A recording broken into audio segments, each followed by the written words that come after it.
ang na ito ay bumuo ng maliit ngunit lumalagong populasyon ng tao. Isa pang kapanapanabik na bahagi ng unang kasaysayan sa Biblia ay ang pambihirang haba ng buhay ng mga taong nabuhay bago ang malaking baha. Nabuhay ang mga patriarka ng daan-daang taon, isang bagay na maaaring mahirap paniwalaan ngayon, ngunit ayon sa Biblia, ito ay normal noong mga panahong iyon. Itinala ng aklat ng Genesis ang mahabang buhay nila na nagpapakita kung gaano kaiba ang pamumuhay noon.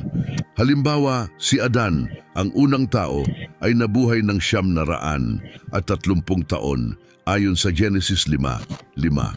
Ang anak niyang si Seth ay nabuhay ng 912 taon, Genesis 5:9. At ang apo niyang si Enos ay nabuhay ng 905 taon, Genesis 5:11. Hindi ito mga pambihirang kaso. Ang ganitong tagal ng buhay ay karaniwan noon. Ang isa sa mga pinakakilalang halimbawa ay si Matusalem, lolo ni Noe, na nabuhay ng 969 na taon. Siya ang may pinakamahabang buhay na naitala sa Biblia ayon sa Genesis 5:27. Habang lumilipas ang panahon,